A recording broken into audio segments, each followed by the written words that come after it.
channel, Josh Size Cards here, another interesting video. So we've been seeing me post a lot of One Piece openings. If you've been watching my shorts, some of my other videos I've been posting, I've been opening a lot of One Piece product, but I've also been playing a lot of One Piece.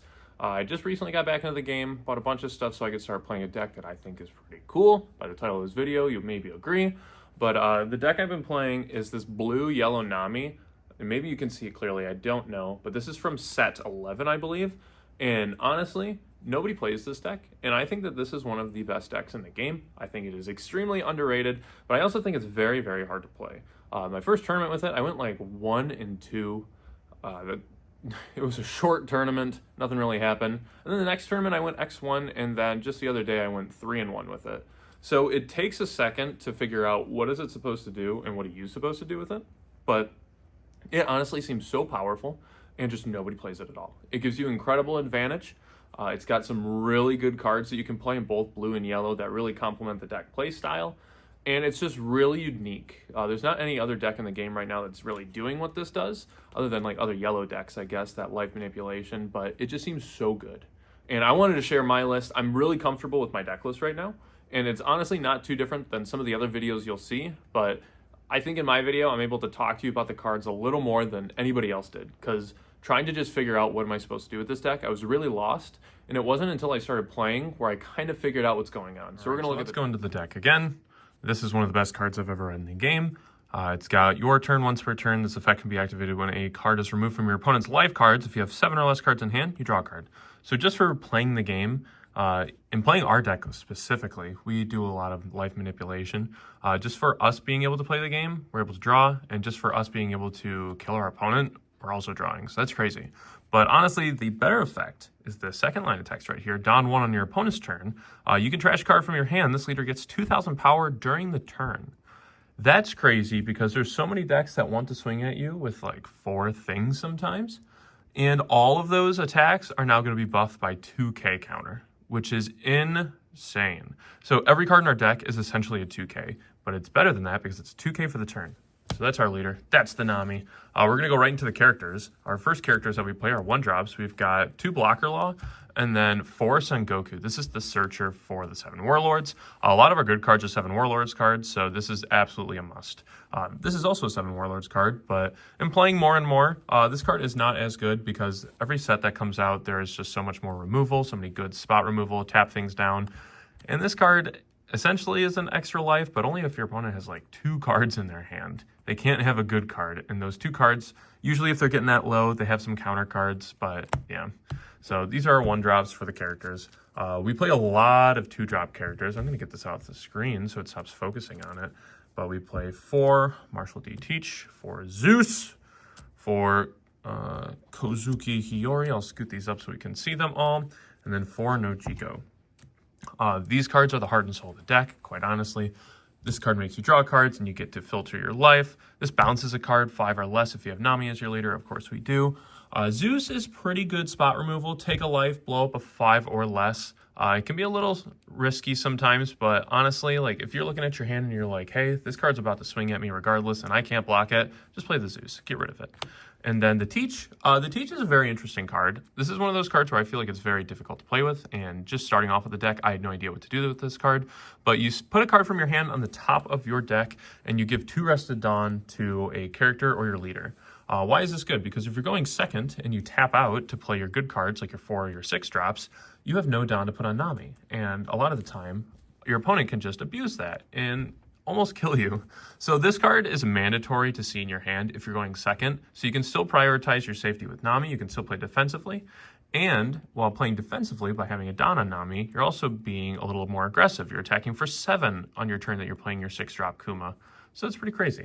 This is definitely a card where if you don't have this going second, you're pretty behind, I honestly feel. But this is a deck where I always want to go first. I didn't realize how much that first initial attack, being able to start the game first, did for me in the long run. So I want to go first so I'm able to attack with my leader first, start drawing some cards, getting some advantage. So yeah. And then our 4-drops. We play a lot of 4-drops. We played 2 of the new Trigger Baby 5, 4 Kikinojo, 2 Edward Weevil, and then 4 copies of Charlotte Pudding. This just says draw 2 when you trigger it. It's not bad. This is probably like the flex spot. You can put something here that does a little bit more, but this is a draw 2 card. That's not terrible. Edward Weevil, when you play him, you draw 1 card. He's a 6K for 4. Keegan Ojo, hopefully we know what this card does, but its trigger is if your opponent has 3 or less life, you get to play this card.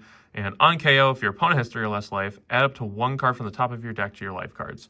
This is a card that I still have not triggered the on KO ability. A lot of people just look at it and keep it there, just deal with it every turn. That's great. I don't want my stuff to leave. And then the pudding, this is another card where I haven't really been able to fully abuse this card. If my opponent has a bunch of cards in their hand, I can play this, essentially just morphing jar them. They shuffle their hand into their deck and draw 5. In theory, this sounds broken, but a lot of people play around it. People just burn their hand, don't take that early life. It's pretty easy to play around it. And then next we have kind of our big payoff cards.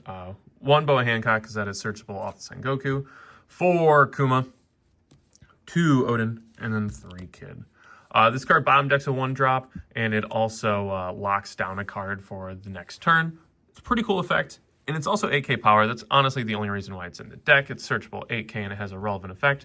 The Kuma's kind of the heart and soul. On play, ditch, gain a life. On KO on your opponent's turn, gain a life. Pretty crazy card right here. I always feel safe playing this card. Gets me in the game a little longer. This is kind of our new finisher from the Whitebeard starter deck.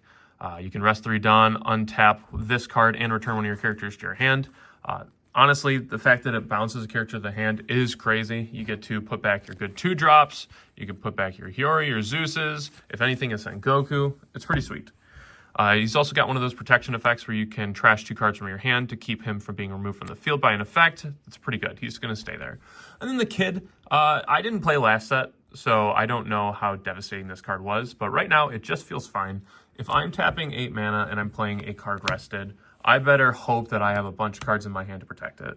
Additionally, if I'm, let's say I went second and I just play my Kid and I'm all tapped out this late into the game, I feel terrified. This is not a card that I want to play in a close game. This is a card I want to play if I'm already winning that game. This is a win more card to me.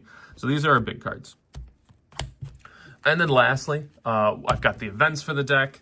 We've got 3 Red Rock and then 3 Slave Arrow. Slave Arrow is probably my favorite card in the deck. This card is insane. 1 mana open, and most turns you are getting 6K combo power from this one card. That's silly dumb. And then the Gum Gum Red Rocks. You know, I still don't know how I feel about playing this many of this card. It's just definitely a card to where when I need to see it, I absolutely need to see it. This is a game-changing card where if my opponent taps out, they play a big guy, I can just get rid of it. It sounds amazing. I'm not really stacking this in my life that much. Depending on the matchup, I might. But if I do hit it in my life and there's something good on board, hey, that's great. But a lot of the time, I want to tap 6 mana. I want to put something on the bottom of the deck. Because removing in this deck is kind of difficult because you need to play your cards on a curve and you need to start swinging at life. That's how we get advantage. That's how we win in this deck. So yeah, those are all the events.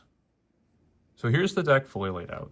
And again, this is Blue Yellow Nami, and this is a deck that I think is one of the best in the game, but this might not be the best version of it in the game. I feel like there's a lot that you can do with this deck, and this is just the version I've been playing more recently and that I'm more comfortable with. It takes a second to learn what to do, and especially just hopping back into the game, it's pretty hard to play, quite honestly. You need to make sure you're doing enough damage, you need to check your life resources, you gotta be smart with your hand, figure out when you want to play cards like these. It's a little difficult.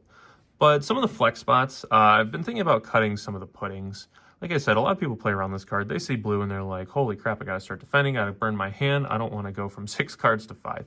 So the only reason why this is still at 4 is because it's got that 1K counter on it. One of the other flex spots, what do we got? Maybe getting rid of one of these, maybe one of these, but I don't know, honestly, what else I'd put in. I really like how the deck feels. So yeah, take a screenshot if you want for our deck list, if you want to try this out for yourself. But I'm going to wrap up the video right here. I appreciate everybody for checking out this deck profile. If you think I'm crazy, let me know in the comments. But if you enjoyed it, consider subscribing. Got a lot of views lately, and we have over halfway to 1,000 subscribers. That's awesome. As recording this video, I think it's like 555. That's an incredible number. I'm very excited to have everybody here, and I hope to keep doing more good content that you want to see. But for now, I'm signing off. Josh, see you later.